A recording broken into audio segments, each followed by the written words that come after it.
y'all let them wait. Shit up there like a Saturday. Listen to me, how beat the speed up like a battle. Yo, what up, guys? This is your boy Kofi with KO Sports Talk, and I'm with my co-host Chuck Full Damage Miller. Welcome to the KO Sports Hangout podcast, bro. And yeah, we're going to be talking about the NFL draft grades in regards to what happened in the 2024 NFL draft. We're going to give up our NFL draft winners, our draft losers, and we're going to be specifically talking about specific teams, players, specifically with the Chicago Bears first, because of course it's the Chicago Bears channel. But we're gonna talk about some team winners and also some head scratchers too, in regards to some teams. But before we start this video, guys, just make sure to like and subscribe for my channel, and make sure to hit that notification bell so you can get the latest and greatest updates in regards to NFL news. Not only NFL news, but any sports content. But let's dive into this. So, of course, the NFL draft just wrapped up, and all the teams got all the players that they needed. And, of course, with OTAs coming up next month, we just wanted to talk about specific teams who won and teams that lost. But, Chuck, I just wanted to kind of get your input. We could talk about, of course, the Chicago Bears first, because, of course, we had the number one pick. And, I just wanted to get your input, your draft grades, and just your thoughts and your input on what Chicago Bears did this draft. Welcome out there, KO Sports Talk Land. I'm Chuck Full Damage, one of the biggest Bears fan that you know. And, Coach, it's real simple to me when it comes to the Bears. What's up? Hey, yo, I see you out there. What's up, Optimus? See you brothers out there. Make sure we acknowledge our people that's coming up in the chat. But it's real simple to me. The Bears had the most simplistic of drafts that I've ever seen. We had 4 draft picks that was on the table. And to be honest with you, Kof, I would love to give us an A or an A+, but I'm going to go more of a B+ grade. I'm going to go B+. I'm going to tell you why. I thought we did great bringing in Caleb Williams. That was the no-brainer of the century. And then snagging the Roma Dunze at number 9. Even though he wasn't necessarily my number one pick at 9. He wasn't my first option at 9. I would have went Dallas Turner, but that's me. But I thought we did great getting both of those guys, a 1-2 tandem out of college. They on the big board, I want to say they were like the top 5. Both of them were top 5 picks on just about everybody's draft board. Some people they had them top 3. Caleb was 1, and then Roma Dunze was falling anywhere from 3 to 5 in everybody's categories. So I thought we did great there. I love that we addressed the offensive line with Kyron, the big boy from Yale, from the University of Yale. I was hearing about him for the first time. I didn't know nothing about this guy too tough, but I heard that he was really big and high on everybody else's big boards initially until his injury happened. He was high last year on everybody's big boards, but then he got injured. He only played for 4 games this past season, and so that kind of took stock down. They took his value down in terms of draft picks. So I think we got it. We may have a steal pulling that guy at in the 3rd round at number 75. But where I give us a not so great grade is with that 4th round, 122nd pick. Kofi, we took a punter, bro. A punter. Nobody in their right mind takes a punter. I knew you were going to say that. I actually thought that was a good pick. People too. They are. What's going on, bro? But nobody in their right mind takes a punter that high up on a draft board. In the 4th round, number 122. Who does that? Nobody's looking for a punter. A punter has one job. His job is to come out there on 4th down and kick the ball away. That's all he does. We could have waited to the 7th round, the 8th round, the unrestricted draft picks UDFA to get a punter. We didn't have to pay up for a punter. So I thought it was a wasted pick in terms of what we could have got value-wise. But this is where this is where the plus comes in on the B. The plus comes in because Poles eventually caught his mistake. Somebody pointed out to him. Let him know, hey, bro, we did not address the edge rusher issue that we got on the other side of Montez Sweat. And so he jumped back in the draft, traded a future pick for next year's drafts to come back in this draft in the 5th round, and he got Booker. He got Booker. I forget. Wilson Booker. Wasn't Booker. He got him a nice edge rusher who could be quintessential for what we do in this defense. So it was cool. He cleaned it up. He cleaned it up. Caleb even told the punter that he wasn't going to be kicking very often. Thank you, Caleb. That's what we want to hear from my quarterback. That's what we want to hear. But yeah, so for that reason, I give the Bears a B+. It could have been an A, but I had to knock it down a little bit because it took a punter way too early, bro. Way too early. Yeah. So with my pick, of course, I mean, I gave the Chicago Bears an A. Okay. Because of course, I mean, we got Caleb Williams. We got the best QB prospect since Andrew Luck. Okay. And of course, like with Rome Odunze, nobody, I mean, kind of predicted that he was going to fall this far out. I mean, and everybody kind of knew he was going to be top 10, but I didn't expect specifically like I thought that the Chargers, in my opinion, were going to take either but like Malik Neighbors. Is it really falling far if he went to 9 and he was the 3rd top wide receiver on the board? I don't know if I would call that a fall. He still went in the top 10. Yeah, he still went in the top 10. But I thought he was going to be like at least top 6, top 7, or I think at least I thought a team was going to jump us, like per se, like the Jets or one of these other teams was going to try to jump us, like Cincinnati or somebody, because they had specific needs at wide receiver, and yeah, I mean, like the Rome Odunze pick was an A for me.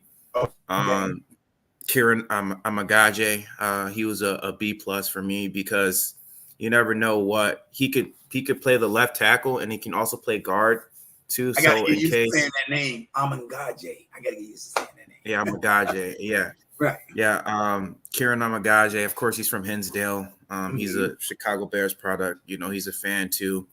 And I don't know, he made a tweet like a couple years ago, like in 2020, that the Chicago Bears offensive line was trash. Tell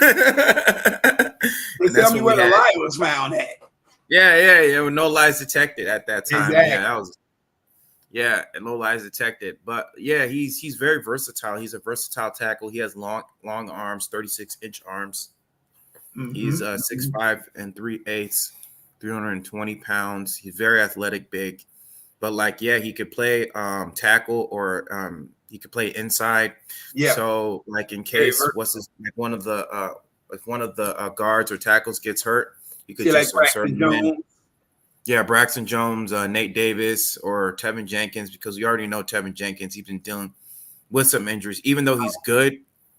Like Tevin Jenkins, he's been dealing with some injuries, and so I think that with him. I thought that was a good pick, and Hey, Coach, before you move on from him, bro, did you hear what he said in an interview when he was being interviewed, Karen, when he was being interviewed, talking about protecting Caleb Williams? That man, he was asked when it comes to protecting Caleb Williams, he was asked if he's called upon to protect Caleb Williams' blind side. What can Caleb expect from him? You know what Karen said? He said he will never get touched on my watch. Talk about the blind side. Come on, man. I love that talk. Let's go. I got you, bro. That's what he's saying. Let's go. It ain't going down on my watch. And that's what we need. I mean, we need dogs, man. We need dogs on this offensive line because I mean, in the game of football, it's won in the trenches, man. And like, if you can't keep your quarterback upright, then it doesn't matter all the weapons he has. But it's not going to matter, it's because it starts in up front. The game starts up front, offensive line, defensive line. It all starts up front. So you got to make sure that foundation is solidified. You got to make sure your tackles are solidified. You got to make sure your offensive line is clicking in order for the quarterback to sit back, make his drop step, and make his throws.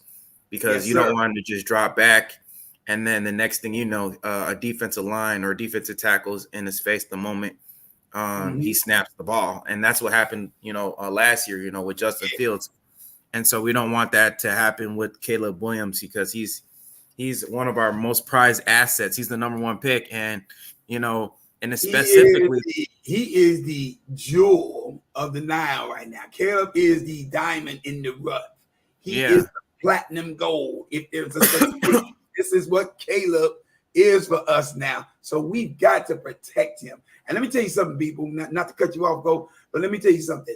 There is nothing more valuable to any team than to have a quarterback that's so comfortable with being protected on the blind side that he can sit back there, relax, and read defenses and throw that ball down the field. You don't know great quarterback play until you got a quarterback that's comfortable in a pocket. When he's comfortable, that's when you'll see great play come out of him. Exactly. That's when you'll see great play coming out of it. And I mean, like I said, Caleb Williams, your quarterback is one of your most prized assets. So you want to make sure that he's protected and make sure that he's dropping back and going through his reads, progressing through his reads, and throwing the ball in a timely manner. So I thought that was I gave that pick a B+. In terms of our the punter. Let me hear this, because you had an A. I'm at a B. But what your A? I gave him a B-. It was kind of a reach. I agree. It was kind of a reach. I gave it a B-. B- C+. It was kind of a reach. But the thing was, last year our punting was not good. Trenton Gill was horrible in terms of punting the ball, because I've heard that, but I didn't really see that play out in the games. How did that impact our wins and losses? Because I didn't see where anything Trenton Gill did punting wise really changed the game for us. Yeah, I mean, we're just talking about stats, or are we talking about impact on the game? What are we talking about here, bro?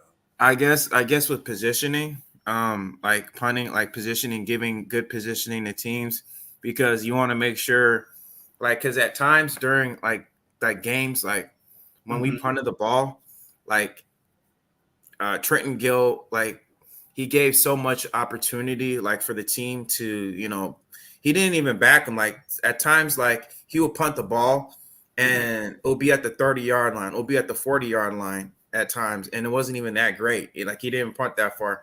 But with this guy, Troy Taylor, they're saying that that he's a generational punter. I won't say all of that, but my God, here we go. I won't say all of that. Generational. I saw, yeah. We use that word for everything now. I know, right?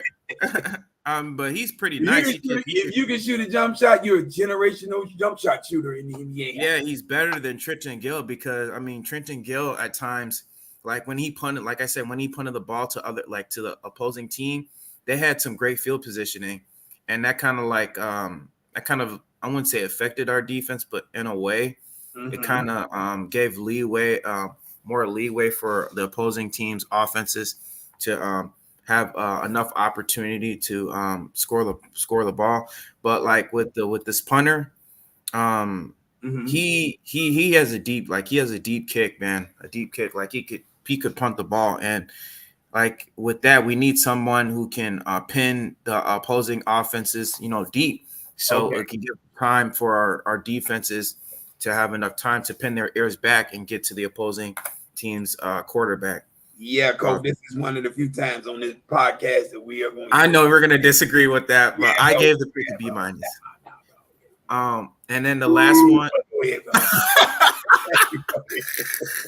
go ahead, I'm going to let you go ahead on that one. Yeah, definitely Optimus. What did he say? He said we're about to have a generational long snapper. Yeah. You're right. Everybody generational Optimus. I'm with you, bro. Everybody generational. Oh my goodness. Oh, Oh Lord. Oh, generational. okay. So Austin Booker, I gave this one a B plus actually, a Okay. B plus grade because he was projected to be a top 100, at least a third round pick, at least a third round, a high second round pick due to his upside. Because during his time in Kansas, he had like 8 sacks this past year with Kansas, and he had 23 pressures, with Kansas City. And the thing is not so much the sacks, is the fact that he's able to get to the quarterback and affect the quarterback of the quarterback pressure, Yeah. And I think with him learning from Montez Sweat and learning from this defensive line, I think when you kind of plug him into this defensive line, plugging him in and out, and have, with Montez Sweat on the opposite, I think that's really going to help him with his progression. And so I gave that pick a B. So okay. or B plus. I think you said. I'm sorry, B plus. Yeah, I'm sorry, B plus. Yeah, all in all, I thought all of the picks were pretty good, except for the punter. All the picks were great picks. I thought going to get Austin Booker was a recovery pick because they realized that they made the wrong move at the end, grabbing a punter. They could have waited. I promise you, they could have waited 6th, 7th round. He would have still been there. I don't know why they had to go get a punter right there. Nobody cares about how fantastically he purchased the ball up in the corner of the 10-yard line. Doesn't nobody care. I'm letting you know right now. But all in all, I thought we had a really good draft, especially seeing that we were limited on picks. Said no defense can beat us, and I believe him. Ron, let's pump our brakes. Now, Bears fans, this is what we're not going to do this year. Year in and year out, I talk to opposing fans. I talk to Packers fans. I talk to Lions fans. I talk to Vikings fans. I talk to other teams fans. And year in and year out, because we jump out here with our excitement. I'm talking about those Bears fans. We jump out here with our excitement. And the Bears. I said the same thing about Chase Claypool. Look how that turned out. The Bears end up letting us down. We end up with egg on our face, and we become the laughing stock of the NFL, of the NFC North, and what have you. Let's pump our brakes on what our team is going to be. Now, we see the potential. I believe in the skill set of Roma Dunze. I know the skill set of Keenan Allen and DJ Moore, so I know what these guys are bringing to the table. I see Pro Bowl caliber play year in and year out from Cole Kmet, so I know what that guy is bringing. I know the caliber of talent that Gerald Everett is. Maybe not Pro Bowl, but a very, very solid number 2 tight end. And I know the talent and the speed burst of DeAndre Swift and the speed of a Khalil Herbert, the ferocity of Roschon Johnson. I know we got pieces in place, and I see all the potential that Caleb Williams has. But people, until we see it realized and manifest on the field, give it the first 4 games. Then we can say, oh, okay. Right. We got to learn to temper our expectations as Bears fans because we do this too much. We jump too far out here. Last year, I had us winning 10, 12 games or what have you, and that didn't happen. You know what I mean? So you end up winning 7. Right. Yeah, we ended up winning 7 games, which was not a bad year overall. But it wasn't a 500 year, but this is progress. It steps in the right direction. So let's pump our brakes a little bit. I do love the Austin Booker pickup, and I'm gonna go back on that a little bit. Okay, whatever. Packer head, we don't care. What's up, T.O.? Yeah, but I do love the Austin Booker pick because now he brings some of that ferocity that we were getting from Yannick Ngakoue. On the other side, he can fill in for some of that. And Coach, let me ask you this. Speaking about Yannick Ngakoue, what do you think the Bears should do concerning him? Do you think it hurt us to re-sign that guy and bring him back again? No, it wouldn't hurt us to re-sign him. I also heard that they're also looking at Calais Campbell too. They're trying to look at Calais Campbell as well. Calais Campbell. They want Paw on the team. What are we gonna do with Paw? We already got one Paw on the offense. And big boy, tight end Mercedes Lewis, bro. How many Paws we need on the team? We don't need it. We gonna need to have some a senior sitting senior citizens. Yeah, bro. They're gonna have to get them on a discount. A senior citizens discount. Right, senior workouts. We're gonna have to have a whole lot of senior stuff. We keep on bringing these old people. In terms of Yannick Ngakoue, I think they should bring him back, because I know next year this in terms of the defensive talent is going to be loaded for next year. And so I think it'll be great for the team to bring in Yannick Ngakoue on a 1-year deal, because even when he was before his injury, he started playing well, like as soon as Montez Sweat came in. Exactly. And so I think they should, kind of bring him in, maybe at least a 1-year deal. And then what's with all the 1-year deals that this dude get? Everywhere he goes, Yannick Ngakoue is on a 1-year deal. One-year deal. What's that all about, bro? I mean, and he's a pretty solid player, Right? Why don't you say prior to his injury, he was averaging 7 or 8 sacks per year. 10 sacks the year before he came to us. Yeah. What up, CG? How you doing, bro? What's up? I see you, T.O. Generational punter, though. Right. I'm with you on that. Generational punter. Whoa. So, what about the other teams, Go? What did you think? Yeah. So, we could talk about the Minnesota Vikings. So, in terms of the Minnesota, you want to talk about the Minnesota Vikings? Yeah, we could talk about the Vikings. Yeah. So, hey, what's up, Mills? You out there, bro? What's up, Mills? That's a Vikings. So, in terms of the Minnesota Vikings, I thought that they kind of reached a little bit for JJ McCarthy. Well, I think he was just a second option. Yeah, I know we kind of talked about it a little bit, but I felt they kind of reached a little bit, because I don't think they really needed to trade up for JJ McCarthy, because I think JJ McCarthy, I think he was still going to be there, regardless, if they stayed at 11 or whether they trade up. I thought that was a block pick. I thought it was definitely a reach to move up to get him. And I understood why they did, because they had to make sure that they left with a quarterback, because they do need one. But Coach, not to sway off the path here, because I see where you're going with it. But real quick, what do you think? What kind of quarterback do you think he's going to be at the NFL level, bro? How do you JJ McCarthy? Yeah. I see him. I've been getting a whole lot of mixed reviews on how analysts are viewing JJ McCarthy.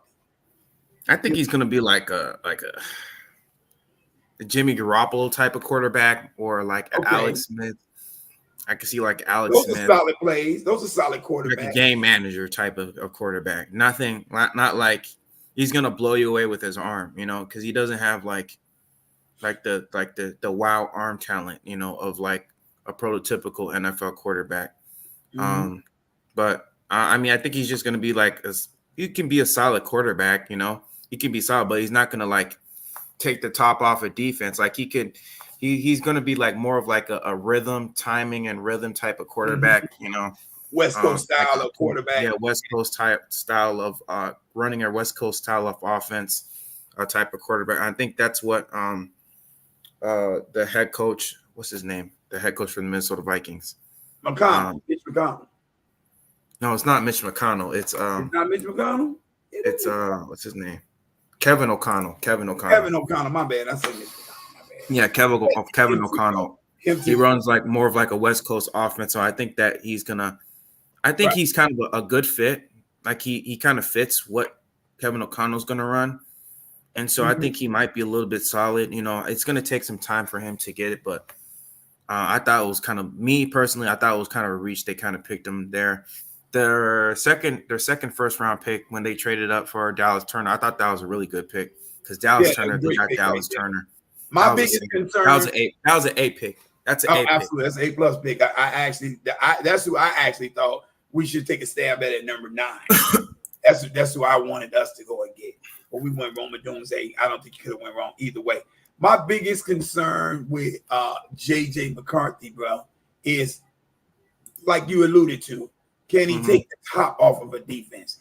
You got some very electrifying receivers over there in Minnesota, in Justin Jefferson and Jordan Addison. Dudes are next level talents when it comes to going down the field, beating the defense and getting open. Then you got a great tight end, a great pass catching tight end in TJ Hockenson. That's over there. These are weapons that you can work with to take the roof off, take the top off of a defense, to open it up so that you can score more. Can he make that happen? Is my $1 million question.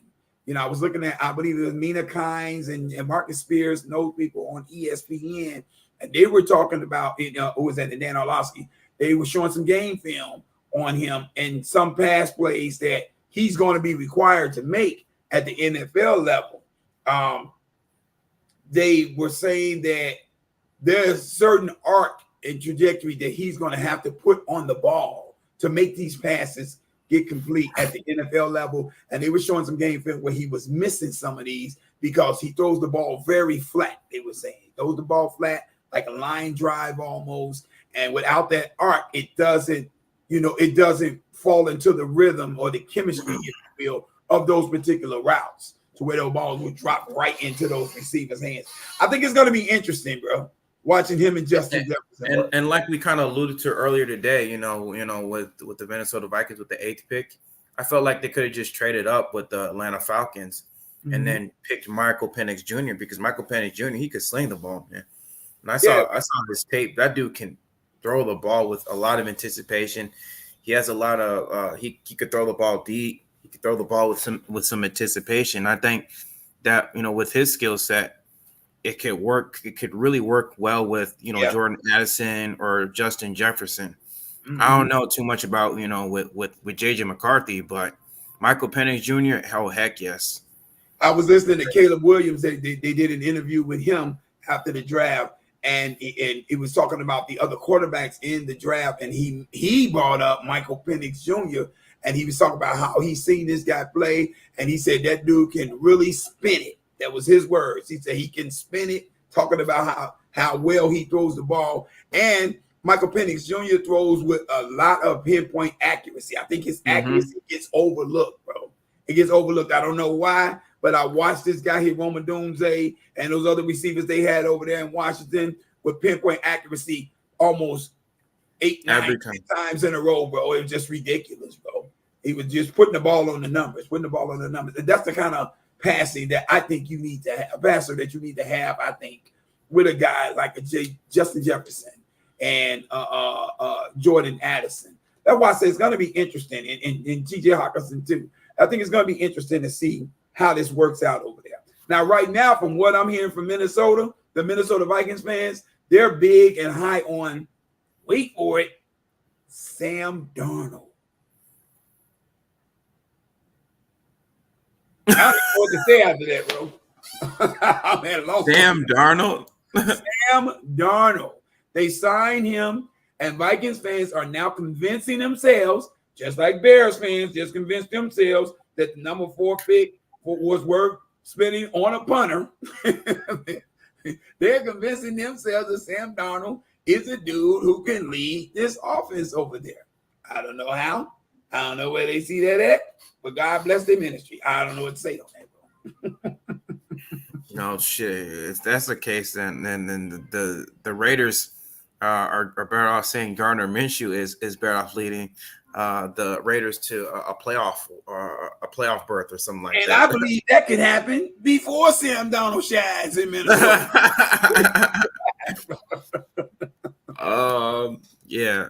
So what are some of your other winners from this draft too? I mean, if I'm totally honest, Coach, I didn't really feel like it was a whole lot of teams that did that. I thought overall, all of the teams did pretty well with the draft capital that they got. True. I thought Detroit was very smart, and it was clever on their part to when they saw all the receivers, they went and loaded up on cornerbacks. You know, they're in love with Alabama cornerbacks, which I'm not mad at that because Alabama do produce some high-end talent. at the cornerback position, and really at every position, but the cornerback position, they're very strong for that unit. Really, this NFL draft was so deep with talent. There's really no teams that could have, really failed. Like especially offensive talent. Like they were like, I don't know, because we talked about a few, and we're gonna get into them a little later. But there are a few teams that kind of failed, I think, a little bit on. I do. I know that. Of course. Right. Of course.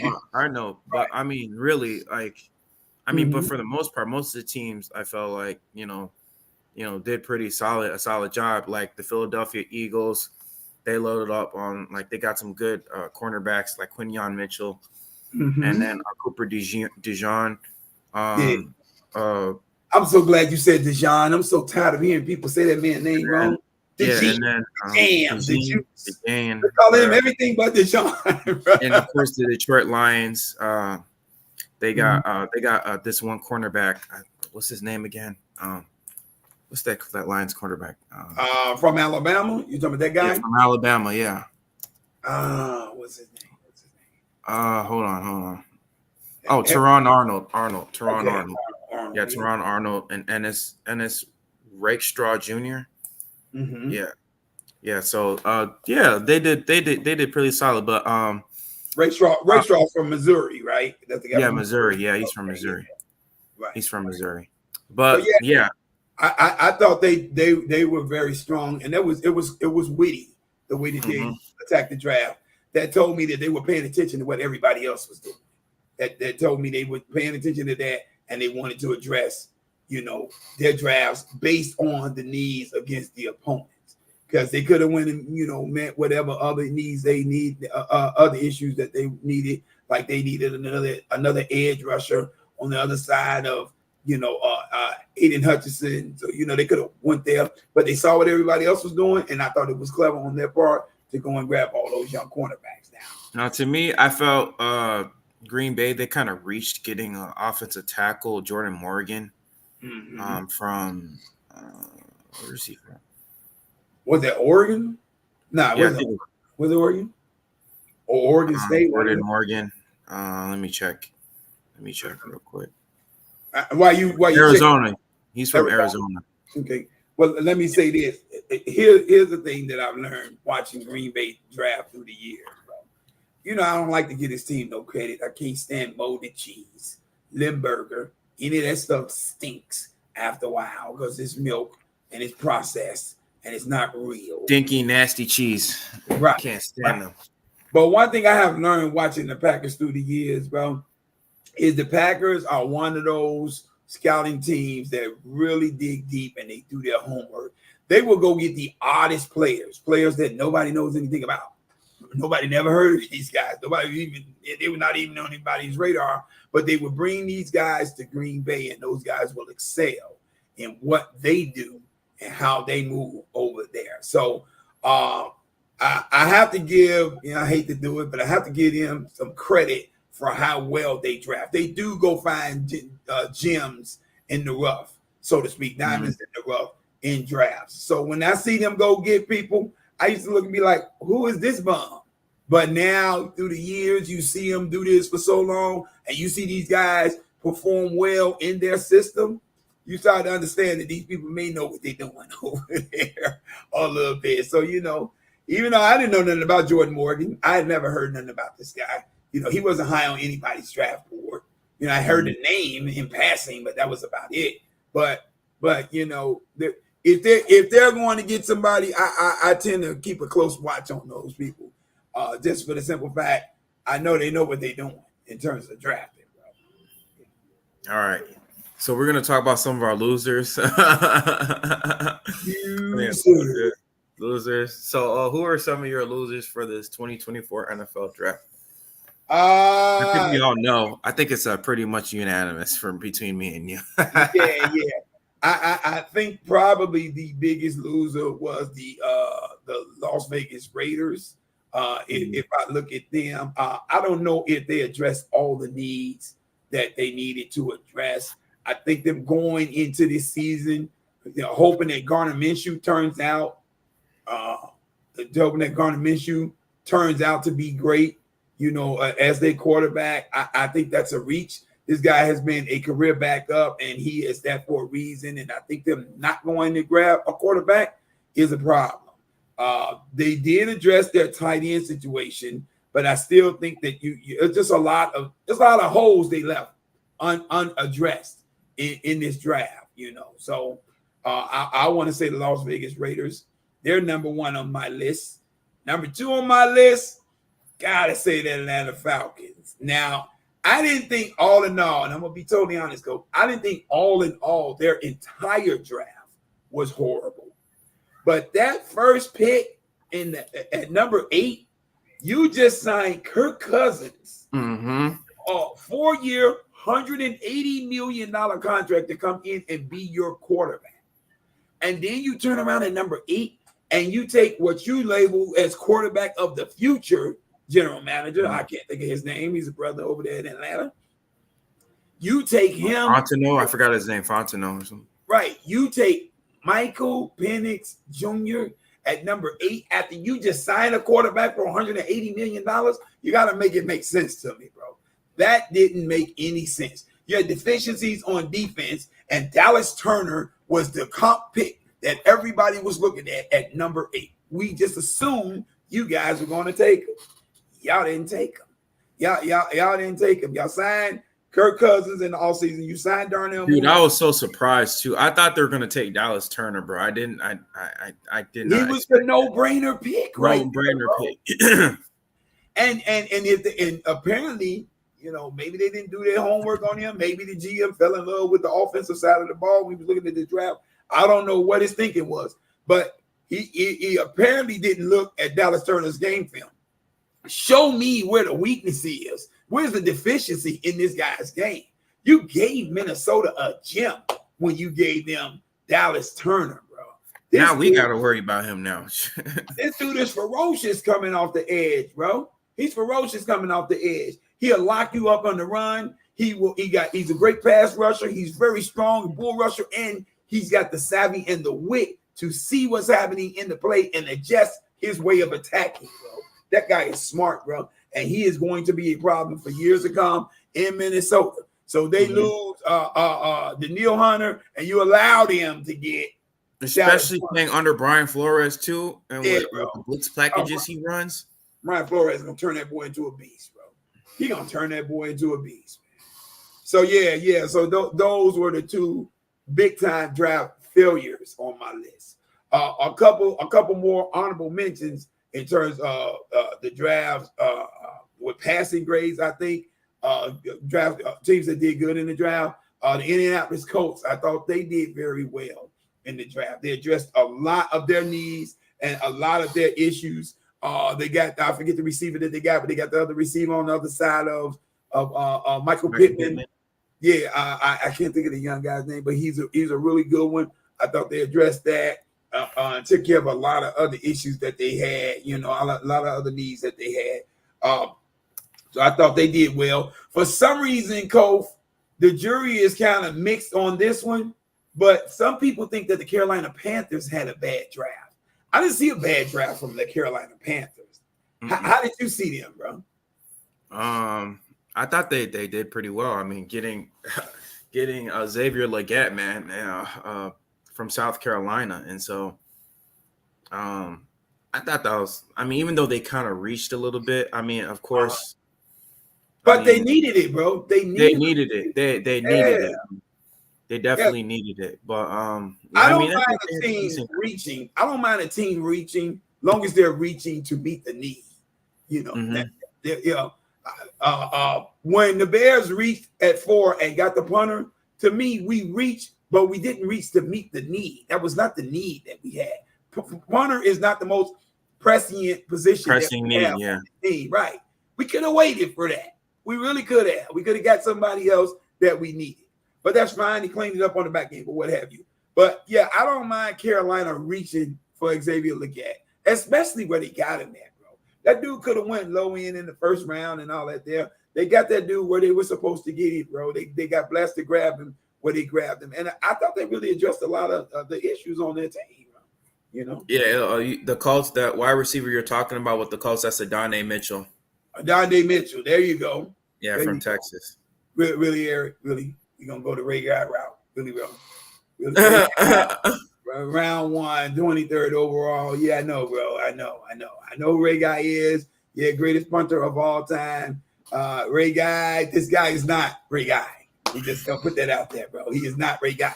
Eric, do you know the last time that I saw the Bears take a punter, who it was, and how awful that pick was? It was Todd Sauber. Dave Wannstedt was our head coach at the time, and they took Todd Sauber. I want to say, was he in the second round, first round? I want to say it was the tail end of the first round or something. I can't recall. But we had to pick a high-end pick, and we wasted it on Todd Sauber because for these same reasons, they were saying he was a sensational punter, and the Bears just had to have him. That guy had more problems in the NFL at pinning the ball inside the 10-yard line than any other punter I've ever seen. A booming leg, but he couldn't control it, bro. He couldn't control his leg. That's why I don't feel like you should pay up high for a punter, bro. You know. And then how many times a punter hit in the field? If your offense is going good, maybe twice a game, 4 times a game. If it's going bad, come on, bro. A 4th round, that's still way too high, bro. Yeah, definitely. But like, well, of course, I think we kind of addressed it. I mean, the Atlanta Falcons, they're the biggest losers in my opinion, because I felt like they reached for Michael Penix Jr. They said that he was their quarterback of the future.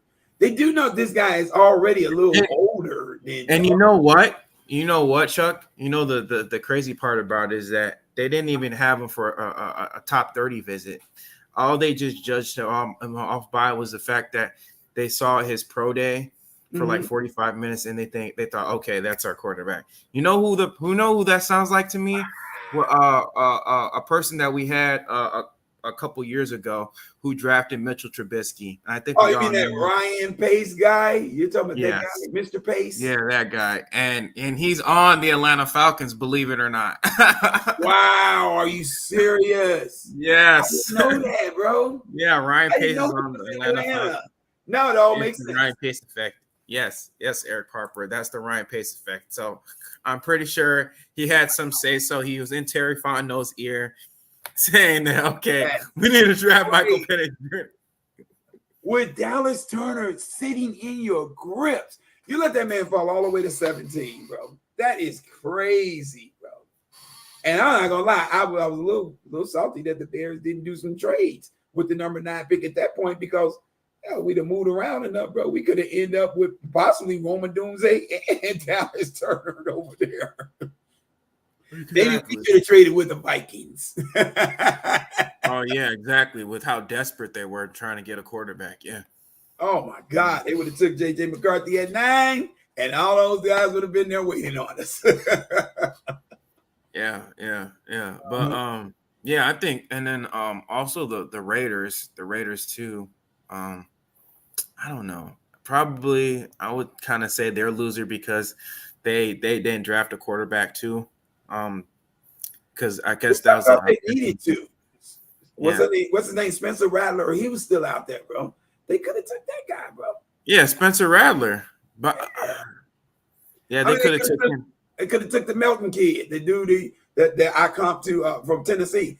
Joe Melton, yeah. Bo Melton, yeah. They could have took Bo Melton, bro. I comp him to Anthony Richardson. That's the kind of big guy, tall. And they could have picked him in the later rounds. They didn't pick no quarterback at all. That's crazy to me, bro, that they didn't get one, bro. You don't think you need one? Gardner Minshew been in this league for a while. He's not getting any younger, people. Like, there's a reason why he's a backup quarterback to this point. We kind of know what his ceiling is at this point. Do they still have Jimmy Garoppolo in Las Vegas? No, he's with the Rams. Okay. So you don't even have a quality backup now. You let Jimmy Garoppolo walk. You released him. Then you sign the backup to be the starter from the Indianapolis Colts. And this is what we're going into the season with. They're about to see the same problems this year that they saw last year. Right, and they're not going to compete with the Chargers. They're not going to compete with not with the AFC, bro. Mm-hmm. Speaking of the Chargers, how'd you think they did in the draft? the Chargers. I thought they were solid. I gave them. I thought they were pretty solid with their draft picks. They got Joe Alt. It's just the only thing is, I feel like they're going to be running the ball a lot. They're going to be running the ball. It's Jim Harbaugh. He's a run first guy. They're gonna be running the ball a lot. Yeah. Do you think they address the weapons that Justin Herbert's in lack of now? You think they met any of the need at the weapons positions for no, I don't think so. No, I mean, because Joshua Palmer just gonna be their hero. Yeah, who's their the one from Washington? Quentin Johnson. He's really the only weapon they got that I could think of. I haven't been really been he came from TCU. I think he came from TCU. Yeah, TCU. He came from TCU, but I haven't been looking at. I don't know what their depth chart is at this point. He's really the only one that I know because, of course, they got rid of Keenan Allen. They got rid of Gerald Everett. Austin Eckler. Yeah, Austin Eckler's not even on the team. They clean house over there, bro. They really clean the house, man. So I mean, I don't know what they're gonna be doing. Too, right? Who? Mike Williams.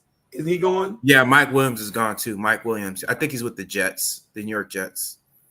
Did he sign with the Jets? Yeah, with the Jets. Oh my God! Don't give the Jets no more weapons. I'm so tired. The Jets stole my pick too, man. Yeah, they got Fashanu.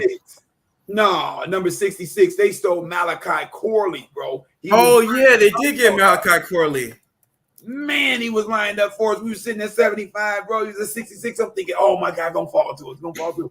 I look up and hear the Jets come. Aaron Rodgers strikes again. That bum. Yeah, they got Malachi Corley. Yeah, he got my guy, man. He got my guy. They had a good draft. I ain't gonna lie, they did. Yeah, they just had a very good draft, bro. And a lot of these high-end teams, they had good drafts too. What you think about the Kansas City Chiefs draft, bro? I thought it was pretty good, because I think Xavier Worthy. Andy Reid loves speedster wide receivers, and so I think Xavier Worthy is definitely going to fit with the type of offense that Andy Reid runs, and we already know, with Patrick Mahomes, even with Rashee Rice, I mean, he was very solid. He was a speedy receiver, But I think with Xavier Worthy, he's not known too much for his speed. He's great at with his route running, and he's got good hands too. So I think they did pretty good. Do you think the Kansas City Chiefs are one of those organizations that's just great at developing guys and maximizing their skill set, bro? Yeah, I think so. I think they're very great at maximizing the talents that they have. I mean, so you giving Patrick Mahomes and Travis Kelce, Hollywood Brown, Marquise Hollywood Brown. You got Rashee Rice, and you got Xavier Worthy. You just gave this dude all the speed back that he lost with Tyreek Hill, bro. That's nasty. A lot of speed, bro. If they can catch, that's a problem. And they just also resigned Travis Kelce, I think, to a 2-year deal. They just keep this guy resigned. He ain't going nowhere. Jesus gone, bro. Yeah, he's not going nowhere, bro. Yeah. What about some of the high-end teams like the Philadelphia Eagles? They usually have fantastic drafts anyway, bro. What do you think about their draft, bro? I thought they did really good when they got Quinyon Mitchell. I thought that was very great. And then, of course, they got let's look at their draft picks right now. Philadelphia. Yeah. Eagles. Draft pick. Put them on the board if you want, bro. Yeah. Hold on. I'm gonna let me share this real quick. Okay.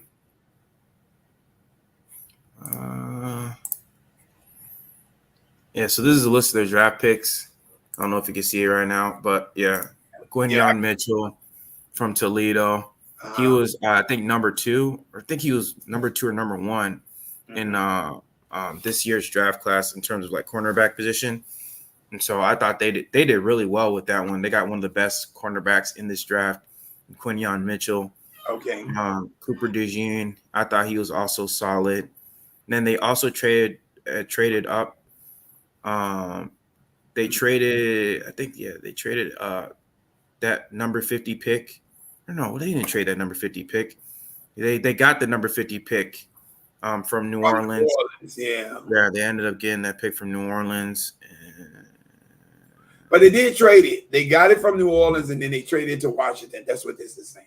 Yeah. And then they got outside linebacker Jalix Hutt from Houston Christian, Will Shipley. But yeah, they did pretty good overall. I think they did pretty good. They got some draft picks back. They drafted a couple of guards. They got Trevor Keegan from Michigan, and then they also got Dylan McMahon from NC State. Some teams are really great. I mean, you really couldn't fail at this NFL draft. They had so much talent in this draft. Like, it was so much loaded. And saying that, let me ask you this, bro. Ryan Poles' rationale when asked about why he wasn't considering trading back and what have you to get more picks, his rationale, and I believe I saw him in an interview saying this, forgive me if I'm misquoting people, you all can help me out with this. But I believe he said his rationale was that he didn't think that this draft pool was the draft pool that you needed to have a bunch of picks in. He was talking about next year's draft pool. Go help me understand that, because when I looked at this draft pool was ridiculously loaded with talent, top to bottom, bro. Top to bottom. So what do you agree with him, Cole? What did you think about Ryan Poles saying that, bro? I think that he has a kind of a strategy on what he wants to do, like for this specific team. Because even with the draft picks that we got, I think that it was already good. I know it was kind of a reach when we got the punter, but overall, I think overall with this draft that we had for this year, I thought it was pretty solid. Of course we got our quarterback of the future. We needed to address the wide receiver position, because at the same time, we don't know what Keenan Allen's gonna resign or whatever, and he's kind of like on the older side of 30. He's on the other side of 30. We don't know how productive he's gonna be the next maybe 2, 3, or 4 years. Maybe he's got a couple good productive years, but we definitely needed to address that wide receiver position. He addressed the offensive line by drafting Kieran Amagaje, which was pretty good. And then he also got a defensive end. And then next year's draft, like I said, is going to be loaded with a lot of defensive talent for next year. And so next year, he's going to address more of like the defensive line next year. So I think, with Ryan Poles, he definitely has a plan on what he wants to do with this team. Like he said, he wants to build through the draft. I mean, at the same time, we're not gonna address every position, with this team. Not every team is going to be able to address every position. That's why, it's always about seeing where the team is, about progressing, year by year basis. But at the same time, Ryan Poles, he does have a plan on what he wants his team to be and what to look like. And so when I'll be honest with you, Cole, when I look at our team and I look at our defense, I see a defense that's pretty stout. We're pretty stocked at the starting positions, at just about every position except for the edge rusher. We're a little thin there, but for the most part, all in all, I think we're pretty well put together defensively. I think our issues are more so on the offensive side and more so in the trenches on the offensive line, bro. I think that's where we need to really attack. Now, I'll be honest with you. Initially, I wanted us to grab Caleb Williams and then just go O-line. I want to trade back and just load up on offensive linemen. But as time progressed and as I look more and more and more into the offensive linemen that were coming out, what I discovered is that I saw a lot of offensive linemen who were not necessarily that beastie, in terms of playing their position. Are they solid in college? Yes. Can they play the game? Yes. But are these guys going to lock a defensive front down? Not necessarily, bro. Not necessarily. That's what you saw last year when our offensive line got beat up, specifically with the Packers too. Like, we got beat up, and for more than half the season, like we like especially the interior. Right. And then our left tackle, they were hurt, you know, and we saw how bad Larry Borum was, you know, and Jatari Carter. I Like can't those believe this guys guy were is still on our team, man. Larry Borum and Jatari Carter, they were not really good, you know. And so I mean, yeah, I do agree. You know, we could address the offensive line more because I think in some respects we definitely need more depth, you know, especially, you know, with the center position, you know. I thought we were gonna get like maybe Cedric Van Pran or somebody like that. Like you said, I mean, with even the punter, you may be right. Even the punter position, we probably could have got a center or something like that, you know. Right. There were other needs, bro, that we could have because we had other needs. So Yeah. I definitely could see your input in that, you know. Yeah. I definitely could see that.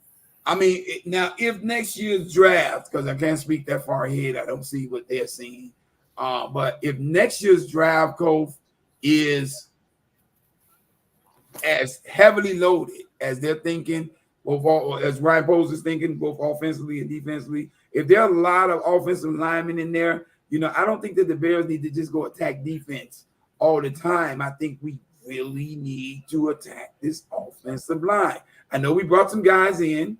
It's great that you brought in who you brought in, Sean Coleman and Ryan Bates and these other guys. That's great you brought them in. But, bro, we need to really solidify these positions. There's nothing worse, I think, in front of a quarterback. There's nothing worse than a quarterback not having a stable offensive line in front of him. Even if he doesn't have great receivers, bro, get a stable offensive line in front of him. Oh, what's up, Sly? See you out here, my brother. Go Bears. There you go. I don't know if you remember him, bro. He worked at the job with us. Bro. Yeah, I remember him. Yeah. Sly, yeah. Sly the guy. Sly the guy. What's up, Theo? I see you out here. Mr. Moore. That's what's up.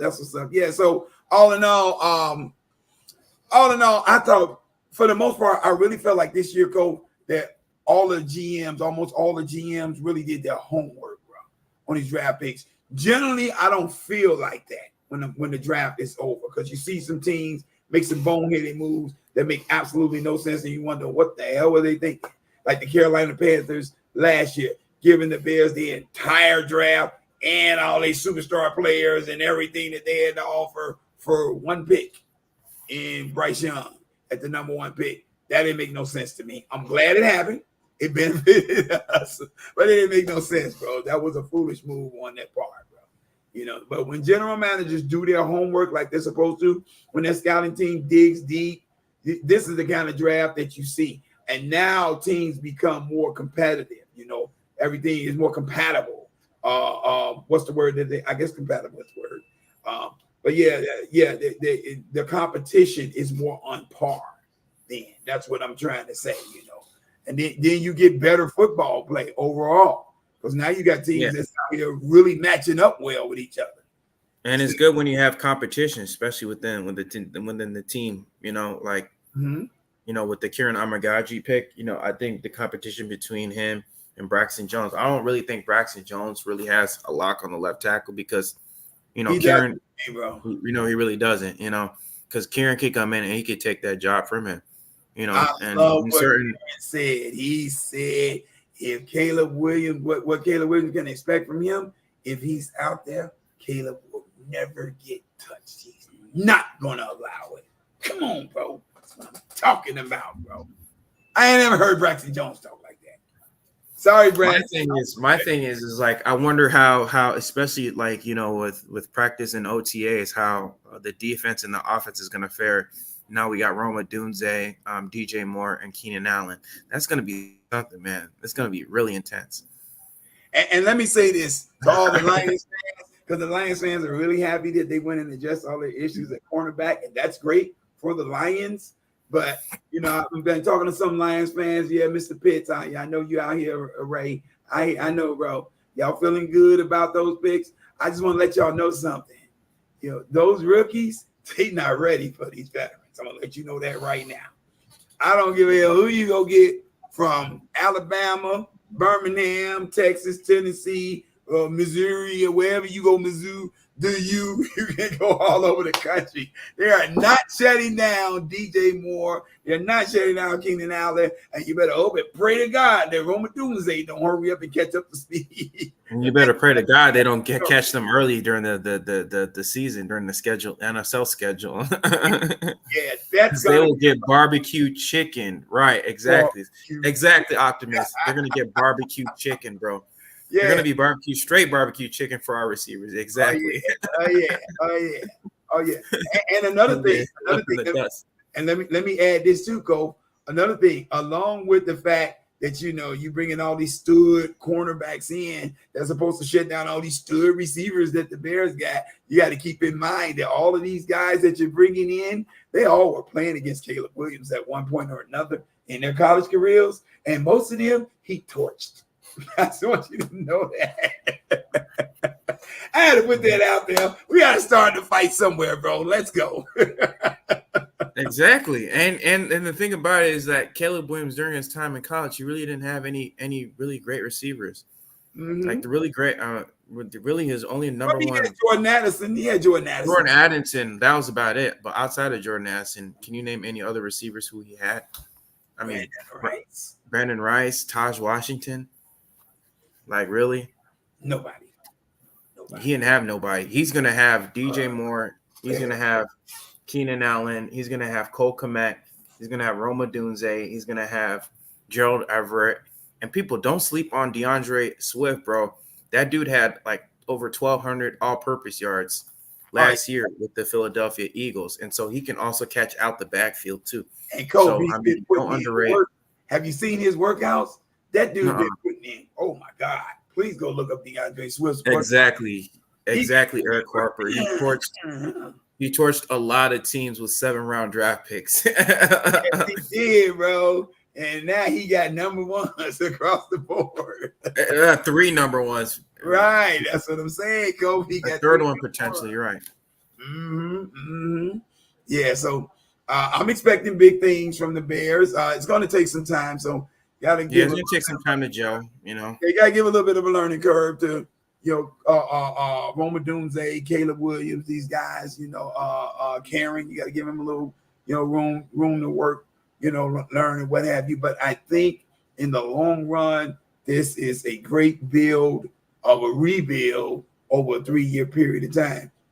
And I'm sorry, Cole, but I can't accept anything less than 10 wins from a team that this well put together, bro. Right. Even with a makeshift offensive line, because I still feel like our offensive line is pretty much makeshift. It's getting better. It's getting a little more stouter, but it's still pretty much makeshift. Yeah, it's not solid. Yeah. Right, it's not solid. We don't have a Philadelphia Eagles wall in front of Caleb Williams. You know what I mean? Hell, even Detroit Lions. Yeah, well, Detroit's got a solid offensive line. Solid offensive line. Yeah, they do, bro. They got that. You're at the bottom of the barrel for a long time, bro. You're running into a lot of good players at the top.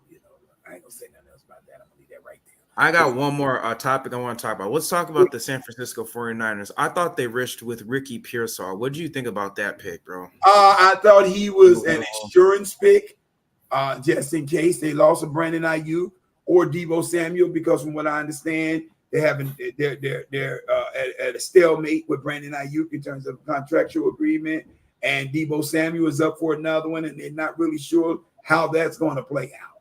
They're not really sure how that's going to play out. So I thought Ricky Pearsall, I thought he was a good pick. I don't think the 49ers ever picked bad picks. That thing is, they had a knack too, bro, for knowing what to go and get, man. And yeah, I thought he was definitely an insurance pick because of with the whole contract dispute with Brandon Ayuk. Yeah, bro. Yeah. And during that time, Mel Kiper was sharing on TV that it was also an issue with Deebo Samuel, bro. Deebo Samuel is also going through a thing with the 49ers brass, in terms of his contract. Gotta tell you what, if they let Deebo Samuel walk, I'd love to have him in Chicago. That's all I'm gonna say. Bring him here with what we got. And now we talking maybe 10, 12 wins, bro, easily. Talking 12, 13 wins easily, bro. And a playoff berth. Bring Deebo here. Plus a playoff win. Plus a playoff berth. I ain't going to say a win. We don't want to get ahead too far. But a berth would be nice. No, but you know, if you add a piece like him, bro, you are really like taking the next step. You know what I mean? Even with a rookie quarterback, I believe that, bro. Even with a rookie quarterback, you add that many weapons around a rookie. Oh my god! If this guy behind you, Cole, if he plays spoiled with riches, spoiled with weapons. If he plays half as good, I mean half as good as a CJ Stroud did last year, bro, in his rookie year, man, sky could be the limit. You add another piece like a Deebo Samuel with this, bro, sky could be the limit. This team is taking off, bro. Super Bear, Super Bowl. No. Yeah. No cars before the horse, brother. That's all the phrase. Hey, what up, Michael? What's going on, Mike? What's going on? King Pose strikes again. Yeah. All right. Any last thoughts before I end this stream? Just wondering. So what do you think is the next thing that we need to do in terms of addressing the needs of this team? Are we done? Have we made enough moves in free agency? Have we signed enough draft picks? Is there anybody that we signed that were undrafted free agents that you like that you think should be on this team? Yeah. Well, I like previous, like we kind of talked about it, you know, before we started this stream, but we talked about re-signing. Now I'm getting too ahead of myself. I'm having a brain fart now. Well, what do you think about the kid, the defensive tackle that we signed? Austin Booker? Yeah. No. The D tackle from the University of Illinois. Oh, the University of Illinois. Yeah. What's his name? Yeah. Oh my gosh. I just had having a brain fart. I can't remember his name. I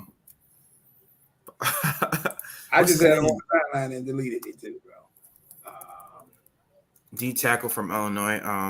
Yeah. Keith Randolph. Yeah. Keith Randolph. Right. Yeah, the undrafted. I'm sorry, I should have done my research on him. But yeah, I even looked him up. But yeah, the Keith Randolph from Illinois. I don't know. I mean, like, hopefully he can be good, and because I mean, of course, you know, with Jack Sanborn, we did sign him. You know, he was an undrafted free agent, but hopefully, you know, with this kid specifically, with this kid who's a D tackle, you know, Ryan Poles loves getting these undrafted, you know, free agents, you know, from these schools, people who don't look at him. He's really good at that. Like I said, you know, with Jack Sanborn, he looked at him, he did well with him, and also Tyson Bagent, you know, players like that. And so hopefully with him, he could hopefully help bolster this defensive line, and that Keith Randolph, you know, with him, he can develop into probably like a solid defensive tackle rotational piece, a solid rotational piece. He doesn't have to do too much. But I dug into him a little bit, Cole. I dug into him a little bit once I found out that we had signed him. And I looked at some highlight films on him. He's an anchor, bro, in the middle of a defense, bro. I really like, you know, his stability there. Now, he's not a speed guy, but he is strong up the middle, and he's almost like an immovable object, bro. He doesn't look, you know, he's not huge, he's not humongous, but he's got enough size and enough strength to anchor the middle of a defense, bro. I wouldn't comp him to like a Tommy Harris or a Warren Sapp, but he's just really solid in the middle. I don't really know who to comp him to. Maybe like a Robert Tractor Trailer, maybe like a Robert Trailer type. You know, I would comp him somewhere along those lines. But yeah, he's a stonewaller, bro, in the middle of a defense, and I think the Bears may have found something in that kid. They may have found something in that kid. Especially when it's stopping the run too, you need something like that. We need to stop the run, you know. Yeah. Top, if Caleb struggles, you're going to just okay. Who are you talking to? I think he's talking to Optimus. Oh, okay. But yeah, that's pretty much all that I got, bro. Did we pick up a quarterback too? We did pick up another quarterback, didn't we? I don't remember. Yeah. I think we signed another quarterback, bro. Who was it? Oh God, hold on. Let me see if I can. find this guy. Who was it? Is it a UDFA? Yeah, UDFA. He was a UDFA. Oh, Austin Reed. Austin Reed. Right. You know anything about him, Cove? No, all I know is that he played for Western Kentucky, and that he threw for over 4,744 yards, 40 touchdowns, 11 interceptions, leading FBS football and passing yards. Okay. Yeah. I think, like I said, bro, I really feel like we addressed a lot. In this draft, even with the minimal picks that we had, you know. And another thing, I'm gonna say this, and then we can be done, bro. I know some people don't like to count the trade pieces in for draft picks as draft picks, but I think you got to really count those as draft picks when you see the pieces that you get for that potential pick. Mm-hmm. Trading a 4th rounder for Keenan Allen, that's a great pick for the Bears because we gave away a pick to get him. You know what I mean? Trading away the 5th rounder for Ryan Bates, that was a good pick because we gave away the pick to get him. So all in all, we really had like 7 draft picks in my estimation in this draft. Because I'm counting those guys. I don't know how you can discount them. You know, I don't know how you can discount them. So, yeah. Oh my God, Sly, you're so funny. As long as Jamarcus Styles stays separate, Bears are safe. I think we should stay safe, regardless if Jamarcus comes back or not, because Ryan Poles ain't got no business looking at him, bro. If we're safe from previous Bears regime like Ryan Pace. I don't think Ryan Poles may pick a punter, but I don't think he's gonna pick Jamarcus, bro. I don't think that would happen. Yeah. Anyway, guys, I'd like to thank all you guys for coming on this stream. I'm gonna see if I can make another video more in depth with Caleb Williams. I might do like an all 22 video on Caleb Williams and Rome Odunze or some of our draft picks. Right. But like I said, I'd like to thank all you guys for coming to this hangout and podcast, dude. And so stay tuned for more video updates and stuff like that. But like how we always do over here, guys, before we end the video. Generational water boy. Chicago up. Bear down. Yeah. All right, guys. Peace. That's why I'm trying to make a better way. Whole new crib in a better place. Get my people out the hood, we'll see better days. Tell a fan sorry, y'all let them wait. Shit up there like a Saturday.